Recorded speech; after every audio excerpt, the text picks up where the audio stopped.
And just proof. going. First off, I'd just like to say, 94.4. Yeah. cheers, everybody. Cheers. Wow.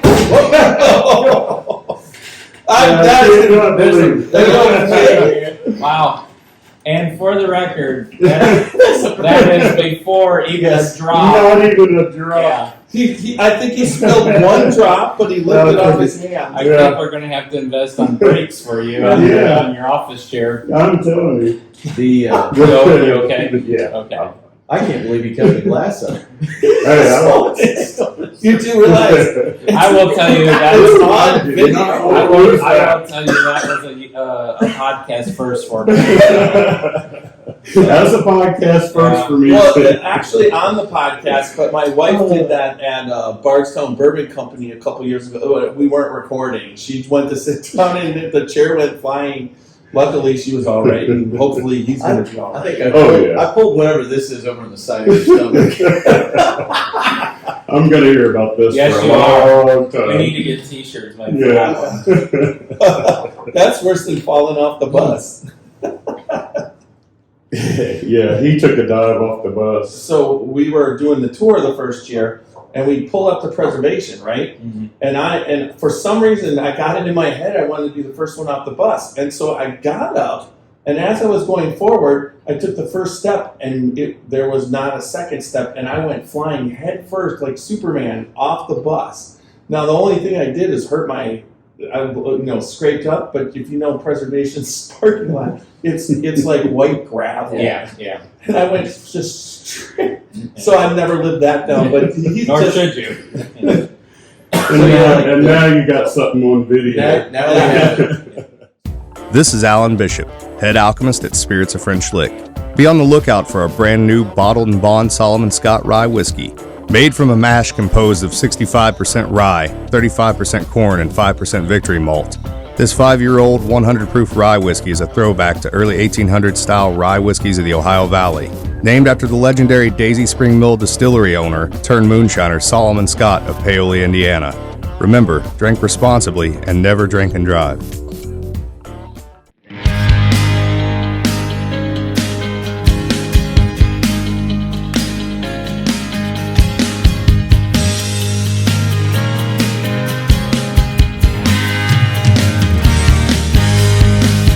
Drinking bourbon, sipping on some scotch. We get a little wild, but it's sure fun to watch. We love what we do, we're drinking every brew. Man, we talk some shit, but we're telling the truth. Yeah, we're the Scotchy Bourbon boys, raising some hell and making some noise. Yeah, we're the Scotchy Bourbon boys. We're here to have fun and we hope you enjoy. We're here to have fun, yeah.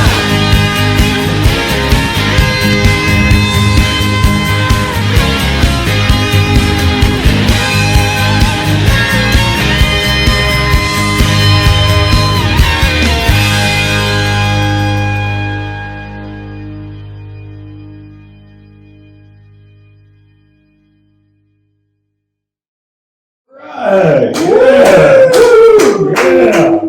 Here we are. Yes, we are at a very special place, Yes. and we are My favorite place. on the road. We are on the road. I mean, Yes. again, and we are at Michters Distillery. Distillery, and at their special distillery in their conference room. This is where the magic happens. The Yeah. part where Everything in the conference room. Yes. and we have our special guest Dan McKee, Master Distiller. Welcome. Welcome, Dan. I can see the energy since the last time I saw you at the Kentucky Bourbon Festival. It's not lessened. You guys are definitely It's having not a as lot. absolutely, It's not as yeah. hot as it was. It's definitely not as hot. That was Yes. Yeah, it's It was air a sport. conditioned on a nice spring day. Yeah. And we got CT here also, and Super Nash is in the house, along with myself, Tommy. Tiny. That was Kenny Fuller of the old Americana Luca Mariano band doing our theme song. We'd like to thank him each time for that. And then this is something that I think after the last time that we podcasted, when we all went back to our places and we were all talking about, we really enjoyed podcasting. We sure did. Yes. Yeah, And had a blast. I mean, you definitely were happy that it was a little bit more laid back and different, and that's kind of how this is, this time. I mean, we want to talk about, what you're doing and kind of get it into the man.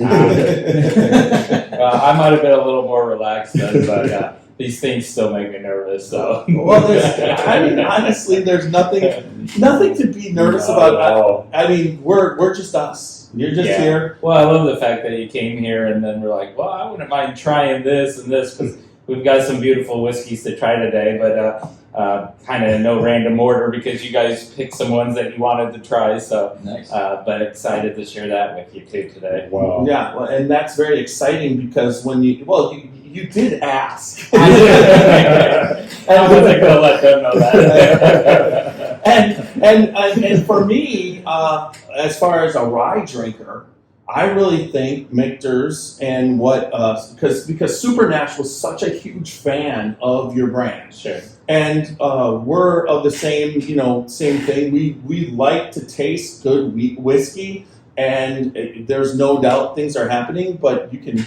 tell he's jumping out of his skin. Yeah, I gotta say that he really was adamant about, no, you don't have to send me a sample of that. I said, no, you really, really got to try this. I mean, this is the best rye that I've ever tasted. Oh, And I mean, it really was. And I said, and it was a 2017 Michters Toasted Barrel Rye okay. that I sent up to him. And that was about 4 years ago Wow. when I sent that up to him. The 17 I definitely would have been, I believe, the first year, if I'm correct, Yeah. for the Toasted Barrel, because we've the Toasted Barrel lineup has been very successful for us, and we're very proud of it. You can go back to 2014. Willie Pratt was our first master distiller. We released that Toasted Barrel finished bourbon. So, starting with our US 1 line, we've now done it with the small batch bourbon, our barrel strength rye, and then we've also done one now with our original sour mash Toasted Barrel finish. So, yeah, and our ryes, we're very proud of them. Like I said, it was the flagship of the company for a long time. It's the bourbon, the ryes are our biggest sellers. Our ryes are very approachable. They're that Kentucky style rye, right? Yeah. So as the rye content's a little closer to the 51%, that extra corn really provides a nice balance of sweetness and spice, and again, just the richness, the flavor. And Yes. we get a lot of people that have never tried rye or think they don't like rye, and when they try it, they're like, this is my favorite of the day, the favorite of the night, and they walk away, and that's very rewarding when you see somebody do that. That's what happened with you. Yeah. Yeah. Well, at the podcast, I had it on. I wasn't expecting, anything, but it was better than the bourbon that we were drinking. I forget what it was. It wasn't a Michters bourbon, but it was another nice, Kentucky bourbon, and I was blown away that a rye could taste like that. And then there's other ryes, and I won't name any other brand, but other ryes that just are so off-taking to me.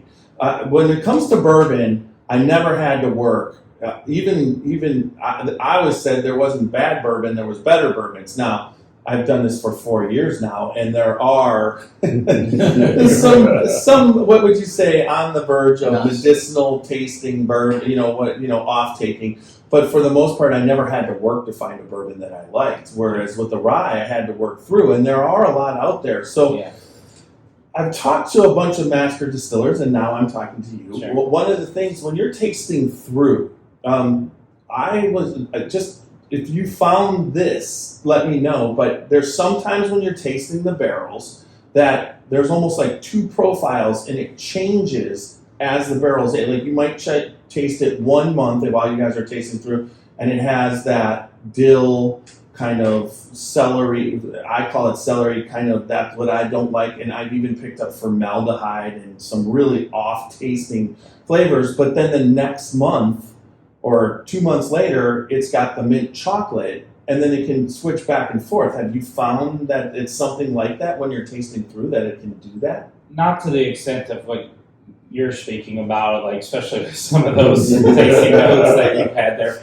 Look, all of our ryes are single barrel, so that's kind of special in itself. You have to have very high quality, consistent barrels. If they're changing, then something's a little wrong there, because first of all, each barrel's a little different, just for the fact of the wood was a living organism, things like that. But the way we do our warehousing and a lot of other steps in our process promotes consistency. Our warehouses aren't built as big as some of the large producers would do, or some of the other companies, right? We're much smaller, 4 stories. We tighten that variance. So we don't have this huge drastic difference, as some will say, that little honey hole, things like that. Yeah. We like to think it's much more contained in the whole warehouse, because they are built smaller for that reason, to maintain that consistency. But, I don't mind the dill and so forth, but those are some common things that you would get in a rye. Look, when, every week we have samples coming in from the warehouse that we're going to approve for bottling. All right, we have Andrea Wilson and a small team, and we have gold standards. And if it doesn't match that, then it's not being released. It'll continue aging. Or on the worst case scenario, if some off note was, because that was a major off note that you just indicated, that product's actually going to be sent out and probably repurposed into fuel ethanol. So we have those tight restrictions. Yeah, we're not just trying to use it. Quality is of the utmost importance here, and it always has been with Michters. We're a small, medium-sized distillery. People will not come and pay good money for a bottle of whiskey if you're not putting out something that's consistent day in. If they're coming to the shelf and your rye was here one day and over here the next, that's not what they want. They want that consistency, so that's what we strive for. I wanted to ask you back to the toasted, because I can't remember ever tasting or seeing a toasted barrel finished whiskey or rye or bourbon before I saw and started tasting y'all's. So were y'all like the flagship of that? We were. So it does go back to 2014. So the process is, when we released the bourbon the very first time, again, it would be that US 1 small batch Kentucky straight bourbon, and again, small batch to us is the equivalent of 20 full barrels. So truly small, as we would say, a small batch. But that fully ages, okay. And in our mash bills, we use corn, rye, malted barley, all US grade #1 non-GMO. So to us, we're starting out with the highest quality grains. But that bourbon ages in that first barrel, that new toasted, charred American white oak barrel. Okay, so because we're toasting before charring, we get so much more flavor extraction also from the wood, and that's a big key. And then after it's fully matured, we'll remove it from that first barrel into a new toasted, uncharred American white oak barrel. And toasting itself, if you're not familiar with it, is really the art of low temperature and time. So they'll raise the barrel without the heads. They'll place it over a small oak-fueled toasting pot. And basically, it's a low temperature. You're not igniting that wood on fire. That heat is resonating inside the barrel. It's breaking down those inner layers. There's hundreds of different toast profiles, whether you're getting fruity, caramel, smoky, mocha, such a wide range, right? So that occurs.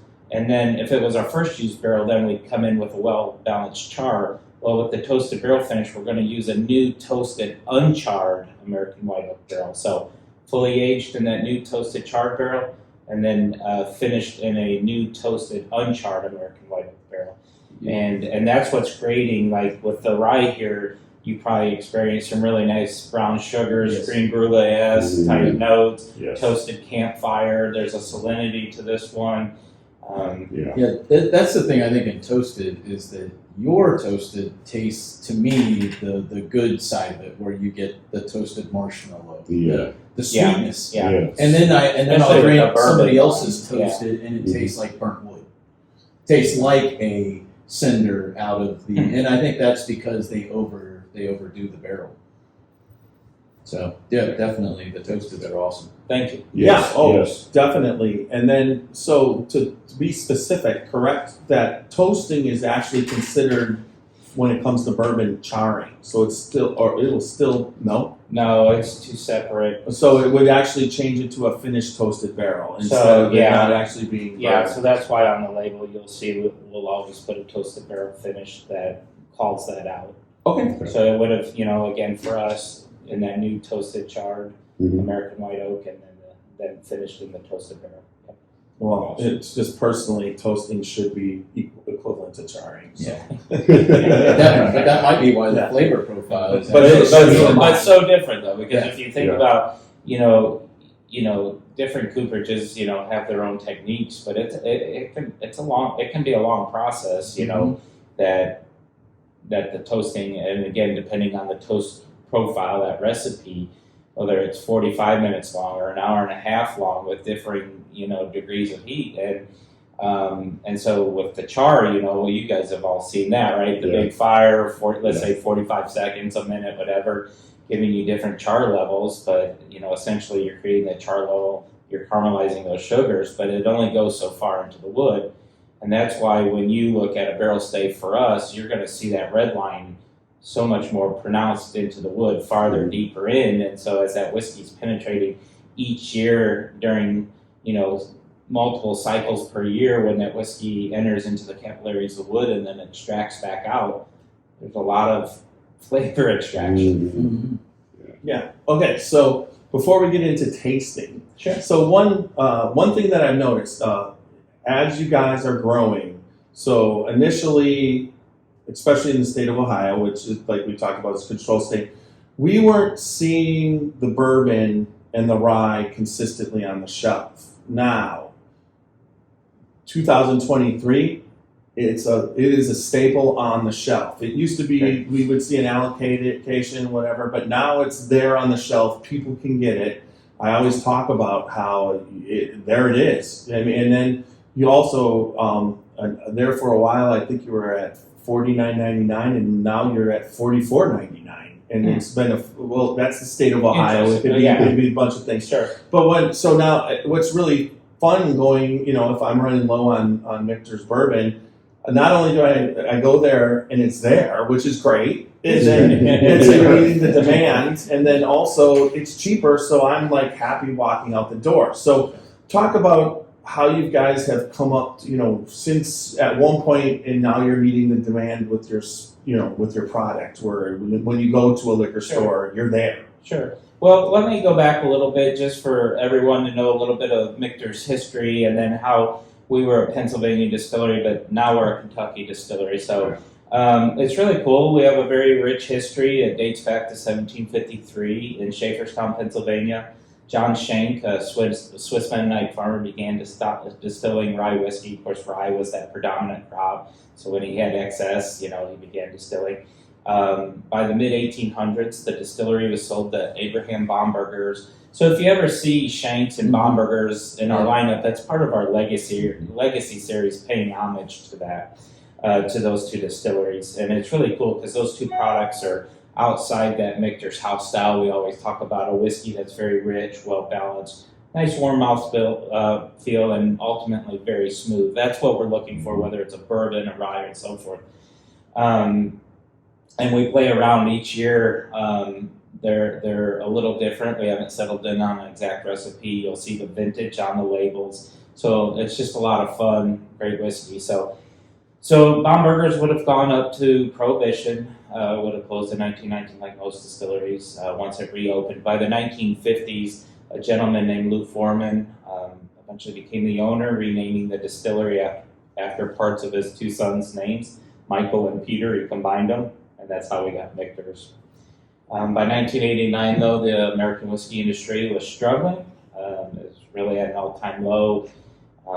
Like a lot of distilleries, Michters went bankrupt, and essentially the trademarks were abandoned.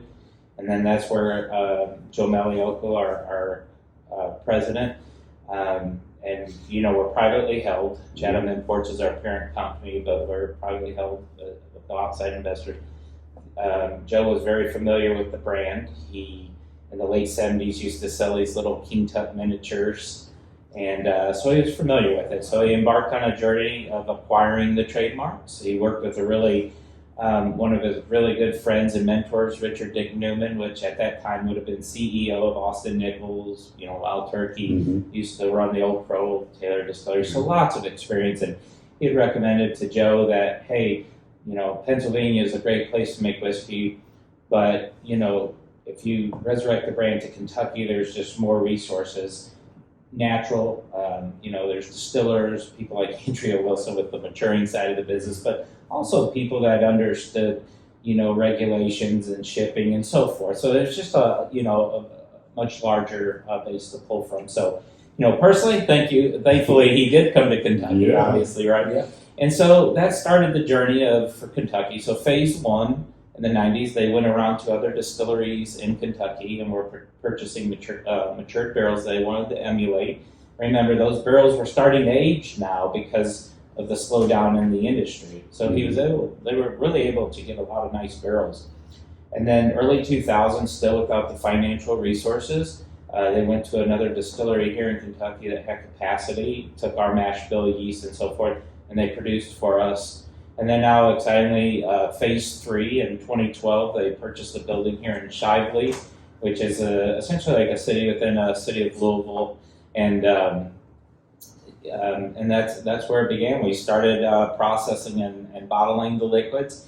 And, I've been with the company over 8 years now, and I remember when we were only bottling a day or two a week, which would have led to why you were only seeing so much. Because remember, thankfully the brand's doing really well, but we still really are a small, medium-sized distillery. And so as that's continued to grow, and then when I joined them right before the construction of the distillery was starting, Willie Pratt was master distiller, Pam Howman would have been distiller, which she became our second master distiller after Willie retired. We started the distillery small, just with 4 fermenters. It's really cool, though. Our distillation system's 100% copper. There's over 11,000 pounds of copper in the system. So it just makes for what I call a very clean but flavorful distillate. So as time went on, over a year later, we expanded. And then about 2 years ago, we added 2 more fermenters. We're up to 10. At the turn of 2022, we went 24 hours, 5 days a week, and it, it's very exciting. In November of 22, the distillery went 24/7. So, but awesome. Yeah, that's great. Awesome, and it's we've got such a great team here.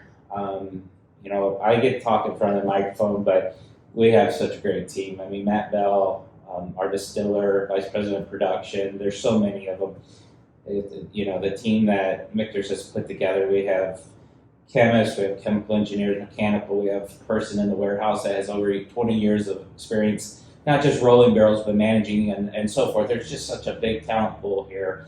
So it's very exciting to see that growth. Now, the downside to that is you won't see that increase till 5-7 years later down the road. Yeah. But I will say, even through phase 1, phase 2, there were always increases in the forecast. So you're benefiting from that now. I mean, like I said, Ohio is a great state, but we do have that issue of allocation. It's a good, bad problem, and we're working from it. So, take this for example. So the last time we released this toasted barrel finished rye, barrel strength was in 21.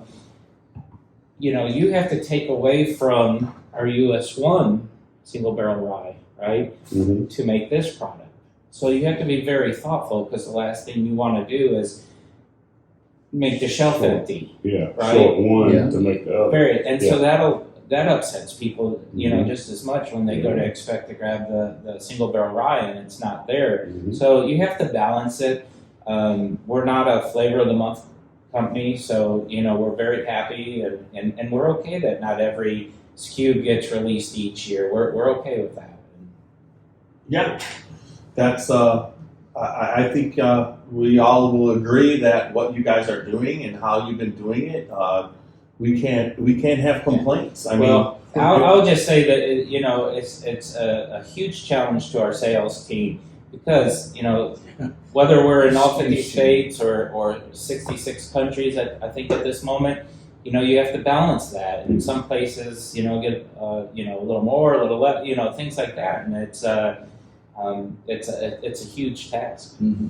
Speaking of not being able to being released every year, did you have something that wasn't released? Yeah, actually, this is what I'm excited nicely. In fact, how about I just pour us some? If you're okay with that? Sounds wonderful. So actually, I like how we just went right to the upper mark here.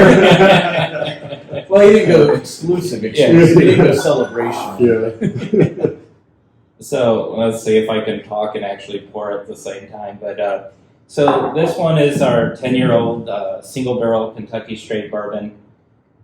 You are right. We did not release in 2022. That was something that Andrea Wilson and I, as we were going through our stocks and the whiskey that would have been released in 2022, it was very nice. We felt that adding an additional year of aging was going to increase the experience, and so we approached ownership and we discussed. Oh, sorry. And we presented it to Joe and Elioko, our president, and the team, and explained why. And I can still remember sitting in the meeting as we were tasting it, and Joe was like, "There's nothing wrong with this whiskey," and we're like, "Well, we know, but we feel that if we add an additional year, certain things are going to, really enhance that experience." So they agreed. It's not the first time we've done this either. When Willie Pratt was Master Distiller, there was a release of 10-year that we held back, and the next year, it was very well received. So, look, we released our whiskeys to a taste profile non-age statement. Right. In past this product, I've seen it 15 years. I've seen it older, which is really cool. It's just not that 10 years in one day, right? So that is cool. So this is the 10-year, but it's 11 years. It's older. It's even older. Okay. So I can't go any deeper there, but I'll just have, and you taste it, and I mean, look at the color, and then and the whiskey speaks for itself. So whether you believe me or not, the whiskey's going to tell you it's older. When you smell it, it smells like a Dusty to me. Wow. Like an original. Where Dusty is that original decanter, the late 60s, early you get one of those, and its whiskey is different. It has that old school smell to it. Been known to bring up a couple of old Dusties every year to the Kentucky Bourbon Festival. We enjoy that. Yeah, that's funny. I didn't see it in the tent when I joined you. You missed that part. Yeah, you will this year. Okay. I promise you. Well, we do a bus tour, Yeah. and on the Wednesday before. So we go Love to visit have 3 different. It's just Come take a ride on the bus with us. I'm sure he's going to be working. Look, I'll just tell you, September is a wonderful month in this industry. Yes. But I don't think I'll be able to join you on the bus. But I understand, but I had to ask you. No, invite you. I do appreciate that. Let me know what you guys think. So this was just released, back in March, and So the entry for me, if you want to call it that, is like very buttery, like so soft, and then the flavor starts to go from there. But I like that. Yeah, this is right in again that house style that I talked about. So, a lot of the things that we do, I mentioned earlier, a lot of great whiskeys, made different ways, but quality, like I said, is very important to us. So starting out with the finest grains,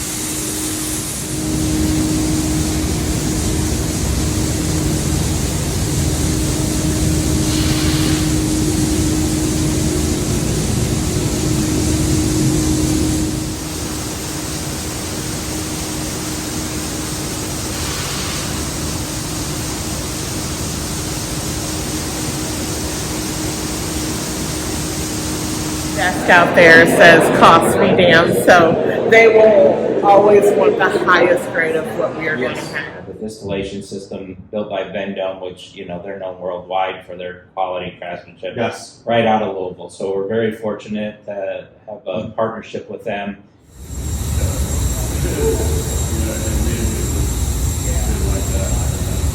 Yeah, this is fine if you guys put this on. It's beautiful. Then, you know, you start fermentation. Yeah, it's cooling down right now. So it's already ran the mash. Heated up, yeah. Cooling down now, yeah. So does that tube always Yeah, flex like that? it'll go in and out once we're discharging grain from the scale to the cooker. Awesome. Yeah, you'll start seeing it flutter.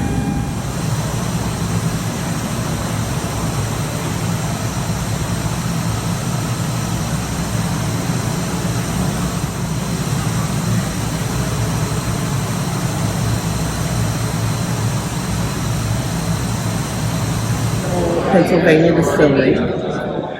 These kind of date back to around 1976. They are made from cypress wood.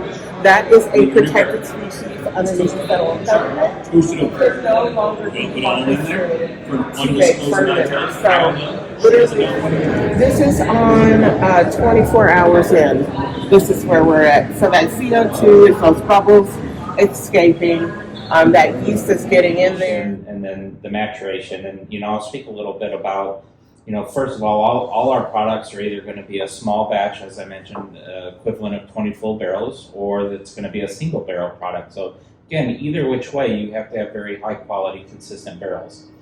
The next part of it with the wood for the barrels, they're all air dried. All the wood staves are air dried and seasoned for a minimum of 18 months all the way to 60 months. Phil. Yeah.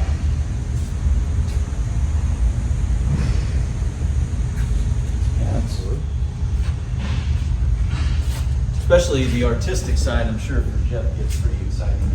Yeah. That's beautiful.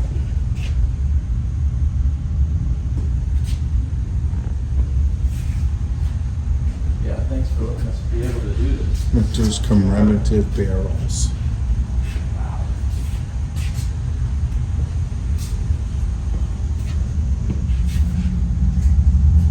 So right there, you know, with nothing in it. So you're gonna wait 5 years. You literally, for the wood the to dry cooperages, before yeah, you put it's like- anything in it. cut the logs down to stave-sized pieces. Wow. They, you know, place them in these engineered piles of wood. They allow airflow, exposed to all the elements. You know, several changes occur, whether it's physical, chemical, or microbiological. You know, that natural fungi begins to form on the wood and really starts to break down things like those tannins. You know, we're not wanting bitterness and astringency Yeah. imparted into our whiskeys, right? Yeah. So the longer that you do that, you can remove that. So that is very, very important to us. And then the next step is all of our barrels are toasted. And again, this is everything I'm going to talk about is for every one of our product, not just a special release here or there, because some of these things are less efficient or they just plain cost more. Mhm. But if we feel that it increases the quality of the whiskey, we're willing to do it, and that's that benefit of being privately held, right? Yeah. And so after the air dried seasoning, we toast the barrels like we talked about. You know, there's a lot of different toast profiles and so forth. But then we come in with a very well balanced char, okay? And then after that, the most important thing we do, and whether, like I said, you're a bourbon person, a rye person, unblended American, and so forth, if one's your favorite and the next one's not so much, but hopefully you notice those qualities all throughout the lineup.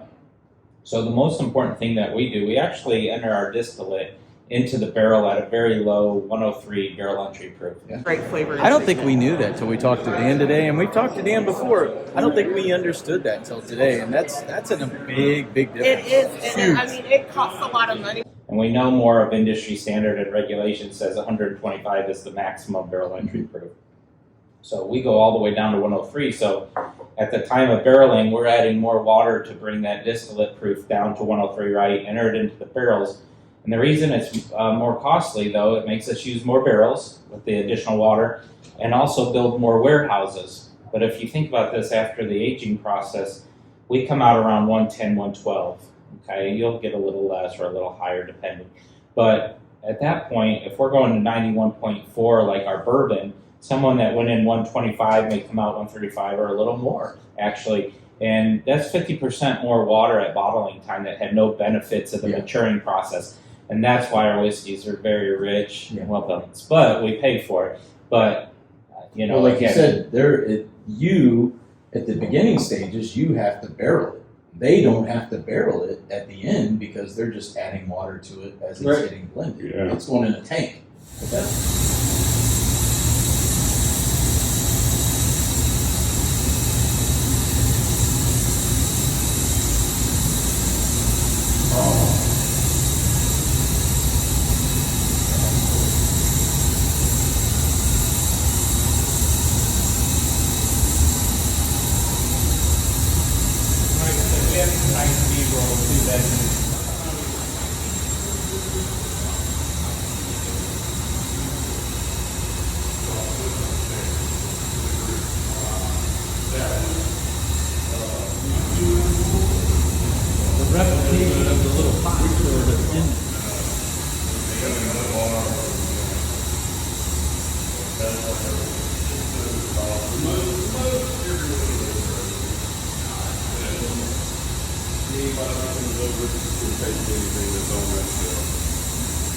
I've got everything. Some as old as late 60s to yeah, I'd go through it. I don't want to get your reflection.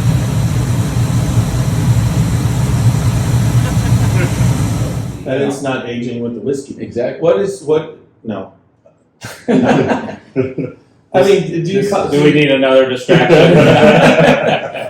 Well, you said your barrel entry was Your time off the is up. still. Are you lower off the still? No. You're 160. No, we're below that. We're around 138. Okay, so yeah, right there too. After the second distillation, and so we still have to add a fair amount of water to get there. And then, and again, like I said, there's a lot of benefits, but that additional cost, you know, is why it would be very cost prohibitive to most companies. And you know, you're talking, you know, if you're a big producer, those millions and millions of dollars in barrels. So, you know, that's one way of doing it. And then also after that, during the aging process, you know, one of the great things that makes Kentucky one of the best places to age whiskey is with our climate, those changing of the seasons, right? You know, the whiskey's gonna, like in the summer, it's gonna heat up, the pressure inside increases, forcing that whiskey into those capillaries of the wood. But then when it cools down, it's coming back out extracting essentially. Mm-hmm. Well, that happens several times. That's a cycle. That happens several times throughout the year. Well, in the wintertime, when temperatures kind of at a lull, we actually heat cycle. So very few distilleries do that because it's also, again, very costly. But we'll close the louvers, we'll heat the building up, we have temperature probes with data loggers all throughout the warehouse, and you know, we can track. And once we achieve a certain temperature change, a delta, we'll shut the heat off, let it naturally cool down. We've got a cycle. So as we won't put that on the label, you know, we easily feel that it's adding about 6 months of maturity for each year that we do that. So a 6-year-old whiskey could easily be 8 to 9, but we lose more angel share in the process. So that's another reason it's costly. But I mean, look at the colors. I mean, that's beautiful. That's I think a big part of that in and out of that barrel. I think that toasted rye is darker than the 10-year single. It's and that would have that benefit though of the toasted barrel finish part though too. So, but just in general though, I mean, looking at a whiskey, they all have even at the 84.8, it's that single barrel rye still has a beautiful color to it. So this is almost just like I thought about this, and so it is the ultimate. What would how I got to think about it. So you take your regular bourbon, and you've basically captured the flavor profile of your standard bourbon, and then then gave it to you in a place that's matured It's almost aged. perfectly. Yeah. So I taste Michter's regular bourbon, but I've got some of the wood, sugars in there that they're not bitter.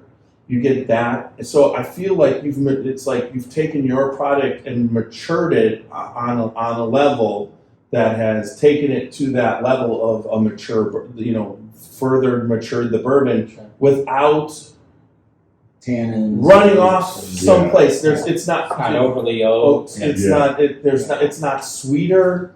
It really coats your mouth. A lot of people will say they experience whether it's toffees, chocolates, things like that are common in it. It's a little darker, with the small batch bourbon. A lot of people will talk about the stone fruits and so forth. But as we've been in that barrel a little more, we're getting those like little darker, richer flavors. Up front and mid palate. Thank you, obviously. But I mean that's Lots of when I was creme trying. brulee. I thought about it because I'm trying to, there's you can go, like you said, you could pull off real rich cherries and you can pull caramels and make it almost into a dessert. But in this case, you've taken your small batch whiskey, which I always feel is, whenever I drink it, I feel like it's a bourbon. I mean, it tastes like bourbon, but it's not turning into a dessert or anything like that, which bourbon can do, but overall, it's what I think bourbon should taste like. Sure. But this is what I think mature bourbon should taste like. So you actually just like took it to that step, and that's what that's when I was drinking it, I was just trying to, and then it just kind of hit me. And that nose, when that glass is empty now, and it's just set there, it's like so like toffee sweet. It's just amazing. I always found, and I know it's like you pour the bourbon and you smell it right away. But in my opinion, the nose really excels When it's empty. when not just when it's sat for a little bit, or you're at the end. You can pull out a lot more than you can like right when it's expressing it and taking some of the the actual alcohol is breathing. Well, a lot of what we'll do, and just take the tenure for example. I mean, first impressions, right? That's what brings people in. But as we're sitting there and as we're tasting these, and whether we're going to approve it or not, we want it to sit, whether it's 15 minutes, a half hour, go out to 45 minutes. I mean, when we do the Celebration Sour Mash project, which is a very very limited release, I mean, we'll let that sit and we'll talk about different topics, continue with business, and then we'll come back to it and see where it is at 45 minutes. And because when you're buying these upper marks, I find that a lot of people leave it in the glass a little longer, right? The experience is a little longer instead of, drinking a little quicker, right? So we want that experience. I love when a whiskey opens up and you start to get that maple syrups and stuff like that. Yeah. Yes, me too. Yeah, it's a great experience. And I personally drink my whiskey neat, so I don't even, I don't add the ice or drops of water, which is fine if that's what you choose to do. But to me, it's just naturally opening up. Those aromatics are, That's me. Yeah. Well, that's me too. I mean, you're just distiller. Yeah, but it's like he's saying this, but it's not like you got a bunch of ice cubes just waiting back there and dropping in your glass while you're tasting the barrels, right? No, exactly. Yeah. And, but I think that's one of the special things about our distillate too, though. It, depending on the mash bill or, the yeast that we use for the recipe, you can, when I say clean because of that 100% copper, I'm just saying, off notes or sulfides, things like that. But you get a lot of different, whether it's fruitiness, floral, our distillate's not overly grainy like sometimes you'll get. It's really nice. I enjoy drinking the distillate too. So. Yeah. Oh yeah. All right, what do we got next? Since it was a request, I made it sound like, but since it was a request, let's kind of drop back to 2021 and we'll do the toasted barrel finish barrel strength rye. We don't have to get up out of our chairs and cheers, big. No. You stay safe. Yeah, I think he's already figured I think we're that past that point. Yeah. Oh goodness. Yeah, that's what we said too. Yeah, and amongst other things under your breath. Oh my. No, it was straight up just funny. I know it was. It was funny to me. I think I poured more on the table than I. Thank you. Thank you. So again, this one's going to be. Remember, we would have fully aged that single barrel rye. Typically between 5 to 7, but again, it's to that taste profile, not the age statement. Mm-hmm. And then once it's fully matured, we remove it. We enter it into a new toasted uncharred American white oak. We finish it for a time. And what? So once it hits that toasted barrel, what happens? So you always do it first, and with the barrels, and we'll let it. We'll let it finish in the barrel, and we'll start trying it, every 4 days or whatever it is, right?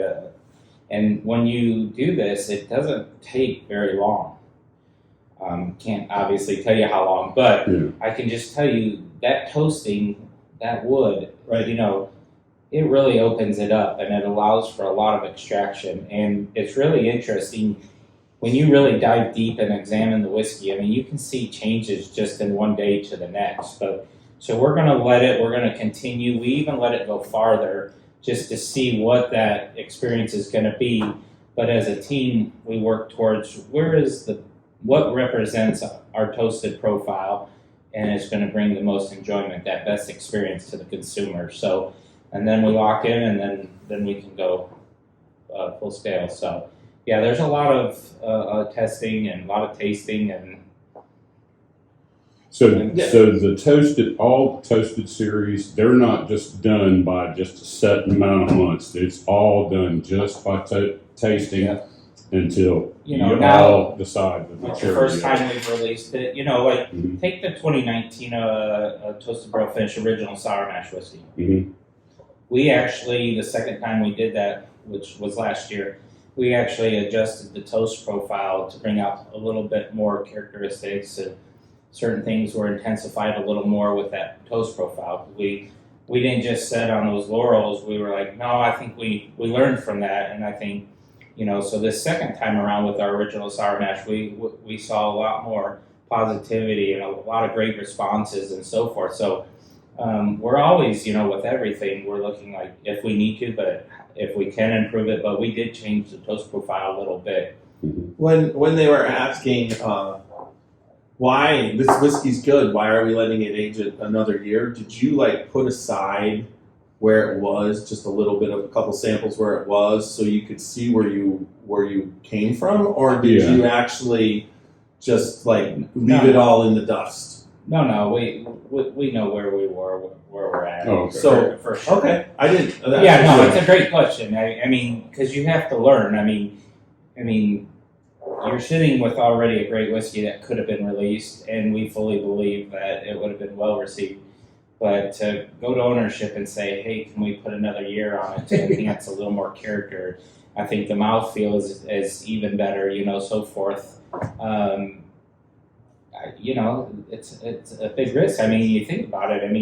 We missed out on a year of releasing something, but one thing I will say is I think the Michters fans, which they're awesome, but I think we've been accepted that if Michters doesn't release it, it's just not gimmicky, that they're actually doing it for quality reasons, and I think again that goes back to the testament of the company, the team that we have here in place, and so forth, and that commitment to it. Because think about it, we were willing to go without it, and well, you guys just, 3 positive feedbacks right there. Yeah. That's a very good point. Honestly, seriously, I've not tasted a bad Michters product. Oh, thank you. I even got to taste the 1978 King Tut. How was that? It was delicious. It was similar to something like it was a dusty. Okay, sure. It had that rich. That I would say all you have to do is add a little bit of cherry to that, and you would be like, right, that reminded me of that, and that's just. But like I said, everything. it's like when I used to, when you don't know the brand right away, and Sure. you're kind of, and then sometimes it's pricey, but not so much anymore, unless you're talking about the celebration, but that's a different story, but you could get into that right now. There's your segue into that, why that's what it is. I mean, you told us. For the celebration, yeah. So, I mean, obviously we feel we're a premium whiskey company. I mean, we've talked about, several things now, whether grain, single barrel, small batch, the air-dried seasoning, minimum 18 to 60, the very low barrel entry proof at 103. So the heat cycling, yeah, and, we even do a custom chilled filtration now. And I know that brings different opinions for people, but I will just say that we look at it as, how do you create that well-balanced whiskey? Because when you taste it right out of the barrel, a lot of dominant characteristics, but there's a lot of other really nice compounds that are maybe being overshadowed. So you want to allow those maybe fruitier esters to really shine through. And so that's why we practice the custom chilled filtration. Every one of these whiskeys has its own filtering protocols. But to answer your question, the Celebration Sour Mash Whiskey, it's a very limited release. It's only been released 4 times. Each release is never to be duplicated, okay, which makes it special. If you go back to 2013, which was the very first time, Joe Malioco, our EVP of sales, Steve Ziegler, has been with the company for a long time. They had these really nice barrels coming out of phase 1 that they were able to purchase, right? Yeah. And they're looking around the whiskey landscape and really seeing some very nice high-end scotches and cognacs, things like that. And why can't we have an American whiskey like that? So they set out on a journey. That celebration project takes well over a year to complete, whether it's the beautiful packaging or the whiskeys itself and bringing them together. So they're parts of different barrels. And again, each release is different, differing amounts being released, different proofs, different blends. So for the 2022 release, it was only 328 of them produced, and that's for the world. Okay, so that's that allocation. Wow. But it also makes it special because it was parts of 7 barrels, 3 Kentucky Straight Bourbon, 4 Kentucky Straight Ryes, ranging at over 12 years to over 30 years. Okay, so you're drinking bourbons and ryes, and it wasn't just 12, and it was in the 12 or the teens, the 20s, and then over 30s. There's 7 different whiskeys. So you're drinking very old bourbons and ryes. And as we know, it can be difficult taking an American whiskey like a bourbon and rye and even aging it just to 20 years, taking it to 25. But to have whiskey that went above 30 and actually drinkable, that's impressive. And so to be able to take parts of those, and we also know that when you're doing blending and so forth, that not every barrel wants to play nicely with each other. Yeah. Right? Is kind of, so finding parts of this and that. And then we settled in at 112.8 for the proof on this one, which we thought best represented it. So it's, but yeah, kind of going back to what you're saying, even when we began, when I was over 8 years and bottling a little here and a little there, our bottling lines are continuing to be upgraded. We've added new equipment on our main line. We're adding, we're adding additional to meet, forecasts, and actually as we're building, it's to take us into the future. So, not 3 years from now, we're not going to have to keep going through what we're going through right now. And then again, with the distillery expanding to full capacity, it's pretty exciting what's going on around here. And, just kind of touch, we have our farm in Springfield, Kentucky, where we have warehouses there, and we're working with a local farmer growing estate-grown grains, some to be used here or some to be used at the Fort Nelson Distillery. And if you haven't been to the Fort Nelson Distillery, it's a beautiful experience. The Shively Distillery is not open to the public, but Fort Nelson is that consumer-facing portion of it. And it's a very old building, 1890s it was built. It's on the property where the old fort was in Louisville, so Fort Nelson. Yeah. The building, though, housed many different businesses through the years, but in the late 1900s, it really became in such disrepair. But by the time Michters purchased it, the east wall along East Street was bowed out 23 inches. Wow. So they had to come in with this special steel structure to support it. They had essentially removed the internal structure, came back in with over 400,000 pounds of steel and concrete, repinned the walls, and then we started on that journey of bringing it up to where it's at now. So they took the old floor joists, they made wood, used it for flooring, cabinetry, things like that, the old windows and so forth. What's really cool is you go through retail and then go into the distillery. We actually have the legendary pot stills from the Pennsylvania Michters that were built handcrafted by Vendome in 1976. They're in operation, right? And then they came with 3 cypress wood fermenters. So it's really cool. I didn't know that they came with the system. Original. So we were fortunate to be able to get those years back and in time to actually put them back in service. So we're not just distilling water, we're truly making product. But what's really cool about Fort Nelson is it's a place where we can do different mash bills, different grains, different yeasts. The whiskey's still young and aging right now because remember we had an interruption with the pandemic and so forth. But hopefully in a few years we'll have like maybe its own Fort Nelson release. We're excited about that. And like I said, it's cool. It can serve also as a pilot if we really we can like something, we can do it here at the larger distillery on the column still. So that's exciting in itself. And then there's a beautiful experience whether we're talking about the maturing side with the barrels and so forth. There's a really nice sensory exercise that they do with the tasting. And then to cap it all off, the bar at Fort Nelson, it's on the 2nd floor. And I will be up front with you, I'm the farthest thing from a bartender. That's a skill in itself. And the creativity is always awesome. But David Wondrich cocktail historian, curated the classic side of the menu, and then our talented bar team, crafted the seasonal cocktails, and they turn it over. I think it's at least twice a year. They're amazing.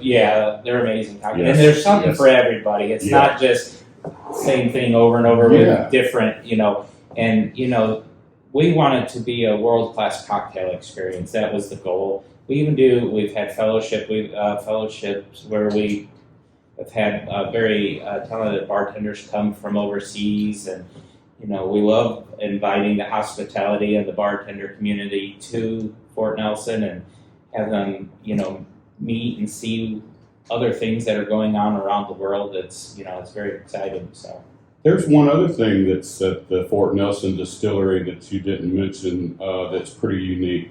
Don't they have wooden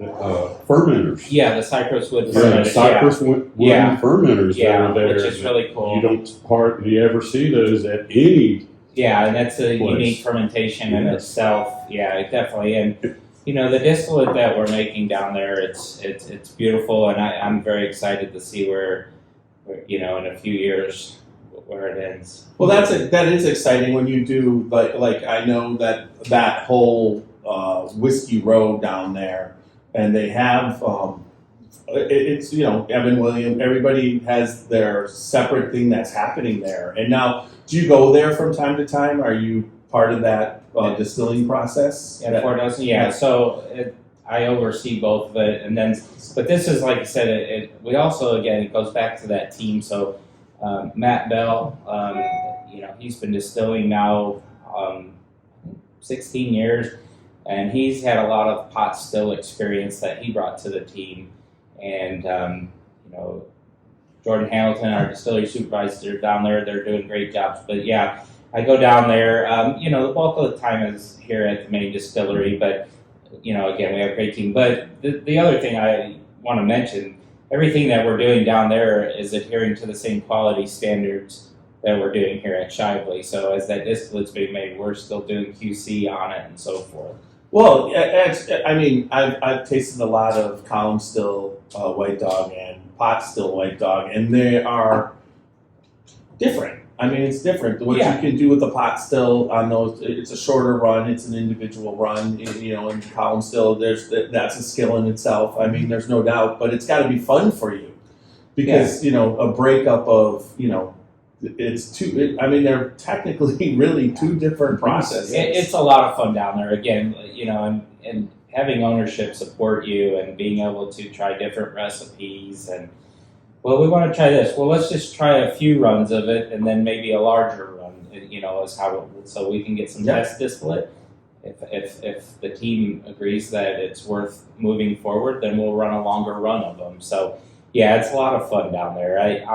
Honestly, I started out my career 17 years ago as a distillery operator, and they have a great job. I still after 17 years love what I do, and that's great. That's awesome. Yeah. So one other thing that we hadn't mentioned, just to let all the people know that they offer down there, is that you can go down there and you can bottle your own bourbon down there. I'm so glad you're here. Yeah. I forget all these important. It's great. Such an amazing It's like experience. Nash has been Yeah, exactly. a couple of times. It's really cool experience. We actually have bottle your own experience where right now you can do. It's a Kentucky only release, anyways, but it's barrel strength bourbon. So it has special labels, and you get to sign it and date it and so forth. And it's actually is very popular. Yeah, I was able to do that a couple of years ago, and we did the barrel strength rye.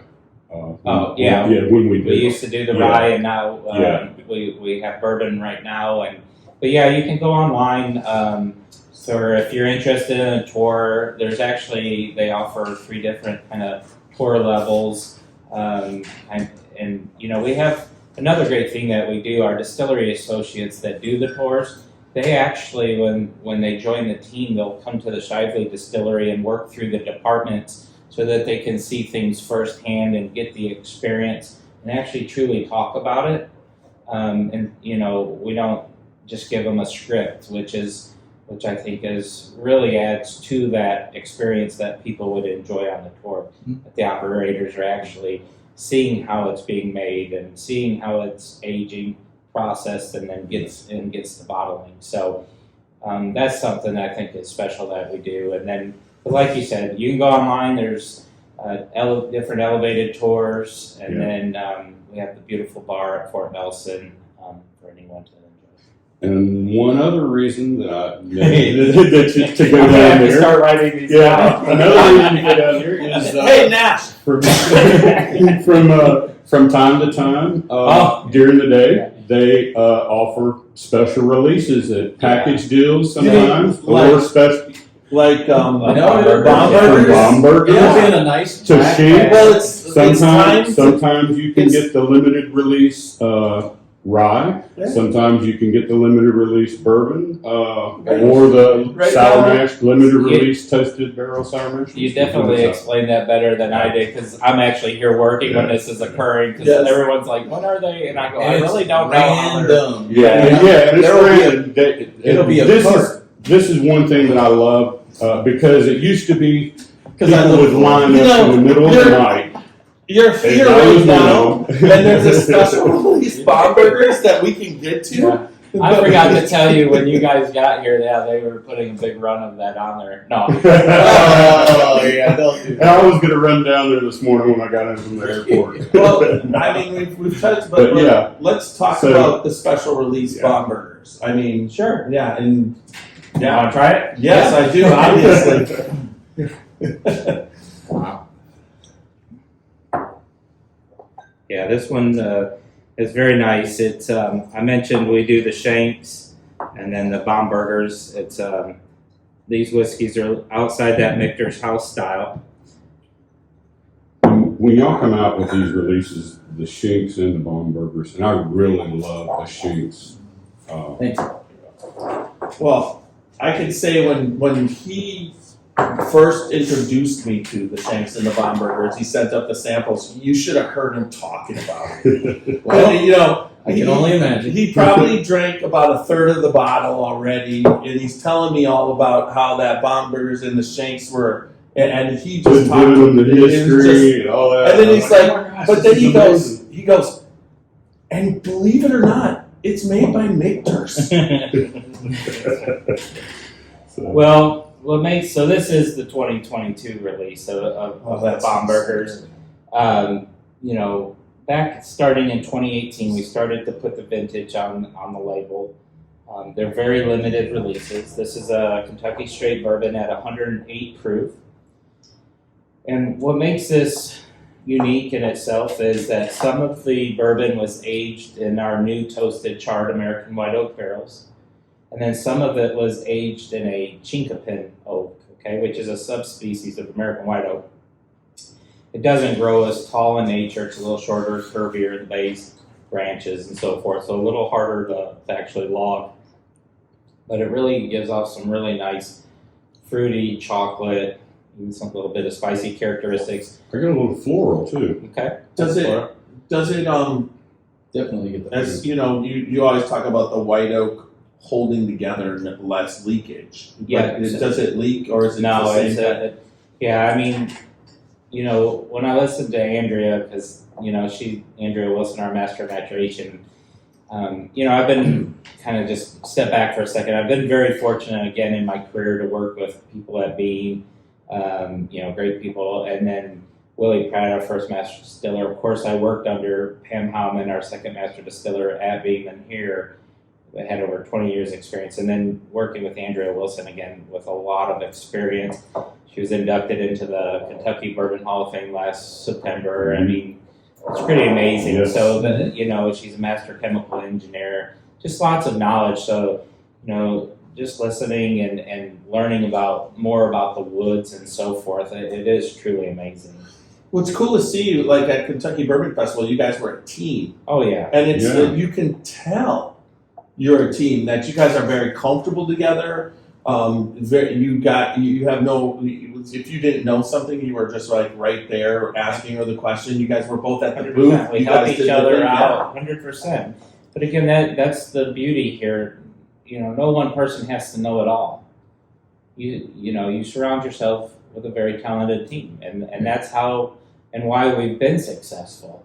And you know, and so just again working with Andrea, you know, it's great, and what she does with a lot of these different, you know, in the maturing side with the different woods and so forth. But yeah, the chinkapin holds up very well. I mean, what is it, there's over 500 different oaks, species of oaks, and you know, I think we're using, you know, in the industry, you know, easily about 16 or so. You know, there's not that many that you actually use, but they all, you know, have their own unique experiences and so forth. But the chinkapin is very rich, and it's funny because our executive vice president of sales, Steve Ziegler, which actually is a forest major, actually loves this chinkapin. So being able to put a portion of it, and the wood staves for this actually are air dried, seasoned for 3 years. So just, you know, stepping it up. It's delicious. Well, the minimum's 18 months, and then we actually took it all the way to 3 years that it was sitting in, you know, the cooker jar. Okay. Cool. The finish on this, you really pick up, there's like the toast, and then there's a flavor almost. There's a fruit to this that's different. Yeah, but the toasted flavor Like a is almost stone like fruit. a I'm salt. thinking like a stone fruit. Matt cracker. Bell, our distillery, he calls it a big whiskey. I love when he says that because it's very rich and you know it really coats and really. Oh yeah, I mean, Fills look your at mouth. Yeah, legs are exactly. crazy. The legs on this one, the rye was a little better than the 10-year, but the legs on this one are absolutely Oh my insane. gosh, yeah. Yeah, That's amazing. and that's delicious. Look at how fast this is gone. I was gone. Wait, did he say that one? Yeah. Was the other two any slower? Yeah. Because I don't think I've seen anything in his glass other than when you poured it. I tried And to. this is the you saw me 22? try to still Yeah, match this this. is 20. But this is amazing. Hey, Nash, I've got a can I 20. see I've that? got a There's 22, a but I hadn't chink on that. opened it yet. There's a because chink I've on got that glass. The 21 Okay. that's open on my shelf Yeah. right now. You sure? Let me see that glass. No, I don't need to see that one. Yeah, I like that a lot. I do. Okay. They're all good. Though. Yeah. They really are. They all yeah. have their own little differences, but they're all so good. Yeah, I mean the rye, barrel strength toasted rye, I was picking up a lot of mint. It was almost like I could drink that and then have fresh breath. Now you see why Michters has always been my favorite whiskey and bourbon and rye, because like Dan says, they put everything into the quality and not to time. Yeah. Or money. Well, not time money. or money. It's not the money. Yeah, it's not the money. It's not. Well, time. you guys you're talking about Yeah. people that have experience in other distilleries, see how things get done at other. And then when you're here, you have good ownership, and you guys are doing, and they're allowing for you to do. I mean, that's what you're telling us. They allow. No, it is. It's refreshing. I mean, look, again, there's a lot of great whiskeys out there. Sure. Just done differently, but this is the Michters way and our philosophies. And, again, it's really about keeping things very consistent and at its highest quality. Joe will say whether we're doing it or not, our goal is to make the best American whiskey. That's up to everybody else. Yeah. But these are the steps we're doing and that you can see that we're doing to achieve that goal. There's a lot of distilleries that say that, but then there's only just a few that do. Well, we're having fun here, and this is great, and it's a huge honor to be Michters Master Distiller. But I'll say the star of the show is everything in the glass, and that's actually But it what doesn't provides the proof and the evidence, Yeah, right? absolutely. But it yes. doesn't get there. I mean, Well, just that's not the right- but right. that's the whole team. I mean, and the cool thing is that you're talking about a distillery that's been around. You said since 1790. well, the early Pennsylvania Yes, history right, is 1753, right. but now But- the Kentucky reborn history, starting in the 90s. But it's all there, Yeah. and you're a part of it. That's the main. It's a cool that's- story. Yeah, it's cool. great being part of it, and Stephen Beam at Limestone said it the best. He's like, I'm just the person who's taking care of this brand, the Yellowstone brand, right in the line. The brand. I make sure that and keep up quality. There's going to be more people after you. We don't live. We only Right. live for a certain amount of time. thanks a lot, man. But at the same time, I think realistically, you're in this transition time. And this transition time, you've taken it from the transition, and now you're bringing it up to where that quality, and you guys are doing a great job. And you should. Taking it into the can't. future. That is not no small feat. I mean, you need everything to go about, but it still has to have good whiskey in the bottle. And the team. Like Yeah. I'm saying. Definitely. Yeah. So what's the last bottle we have? Are we going to do the last bottle? Yeah. All right. Okay, we got to do it quick. So tell us, Okay. Dan, what do we have? What do we Well, have? and what's kind of funny is we totally drank out of order. Yeah. Like normally it would have been kind We're of. finishing. And we went. What's funny is this is 84.8 proof, and we went to 108. This one actually was very high on So the. we did it out of character. 100%. Well, we started I at guess 90. that's kind of my fault. Yeah, we started at 94.4, and this one actually is that a little higher than we normally would have on that bell curve of barrel strength at one. Yeah. And then we stepped down to 108, and then now we're gonna go at 83.4. But no, this is a staple. This is our Michters single barrel Kentucky straight rye, 84.8 proof, but very rich, very well balanced. And again, this is that Kentucky style. So there's a fair amount of corn. No, honest truth right now is Hopefully we've been honest all. No, no, I've never had your straight rye. What? I hadn't sent you a sample at all? Not just the straight rye. Well, you didn't have to send him a sample. It's $49. You could No. It's I used to send them whole $44. bottles. That got too expensive shipping all that This stuff over. this is a good. It's Fuck definitely. you. What? It's a whiskey podcast. What are you talking about? You can say anything. No, it's. This is one. I mean, honestly, if you don't have this. On the shelf, if you don't you are have this in missing your out. shelf, you're missing out. Because it's available to All right. everybody. Tiny's missing out. Well, we know this. Yeah.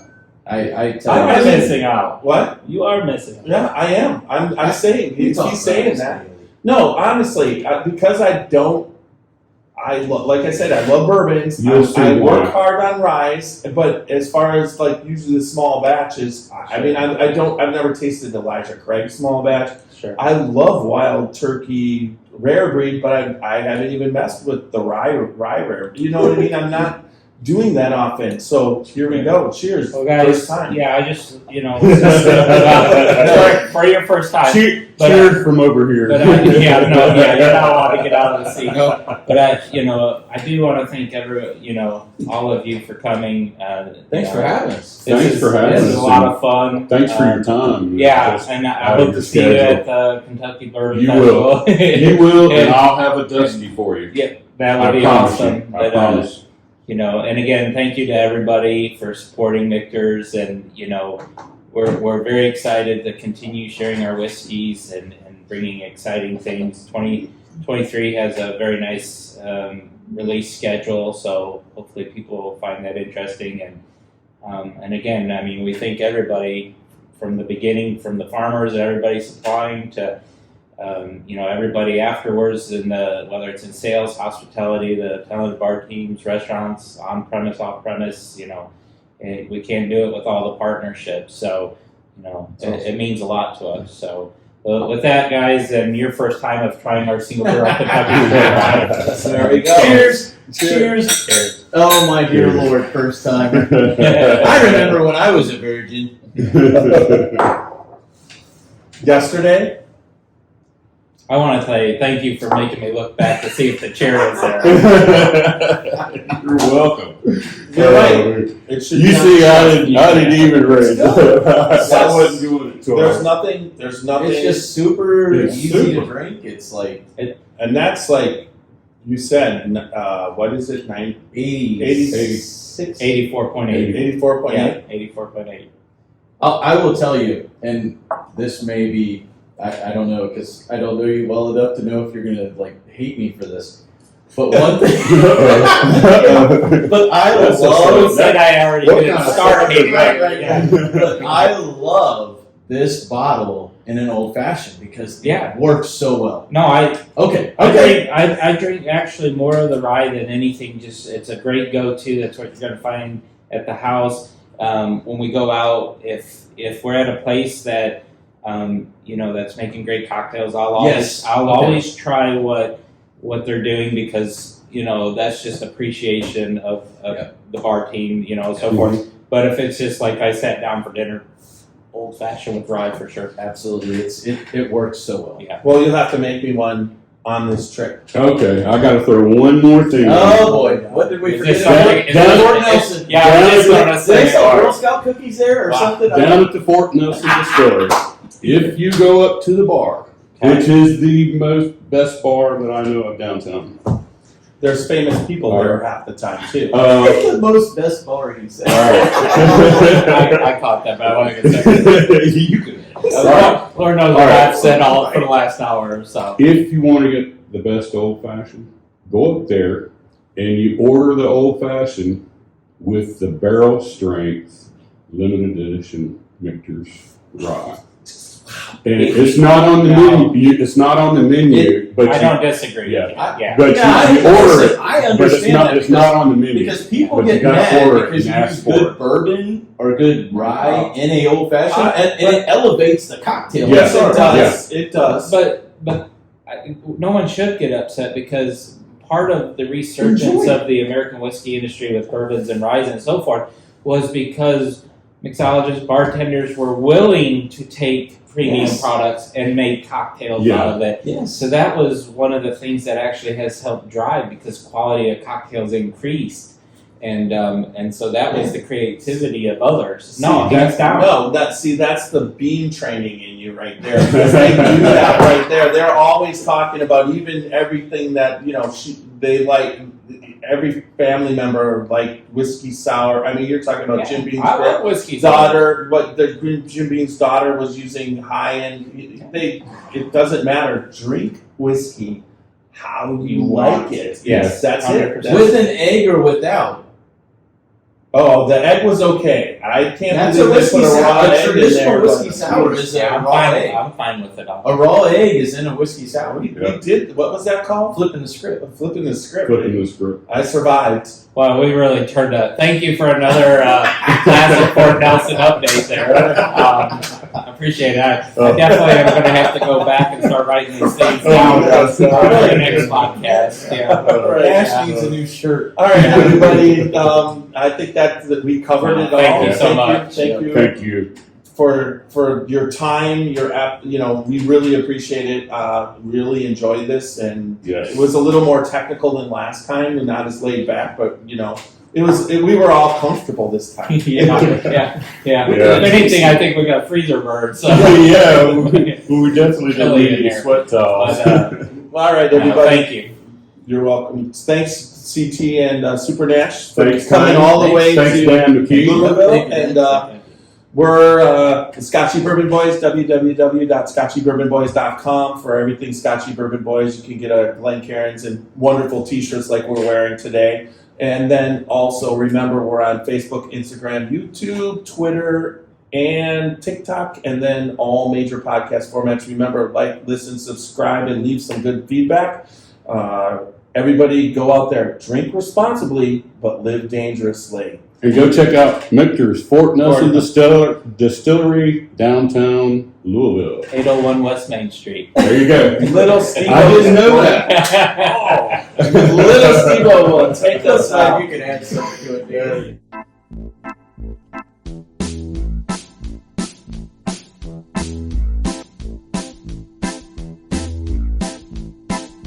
Oh, show me the way to the next whiskey bar. Oh, don't ask why. Oh, don't ask why. Show me the way to the next whiskey bar. Oh, don't ask why. Oh, don't ask why. For if we don't find the next whiskey bar, I tell you we must die. I tell you we must die. I tell you we must die. Hey, Scotchy Bourbon Boys, Tiny here to tell you about Log Still Distillery. Log Still Distillery is forging new roads for generations to come at their old Kentucky home by bringing bourbon back to Gethsemane. Guided by Wally Dant and cousins Lynn and Charles Dant, Log Still is firmly built on faith and family. They fill each bottle with respect while honoring the history of bourbon and their family itself, ever mindful that faith, family, community, and bourbon paved the way for future generations. They invite you to visit them in Gethsemane. Sure, you'll find a lot that's shiny and new, but what you'll feel is something deep and soulful. Visit them also on the web at www.logstilldistillery.com.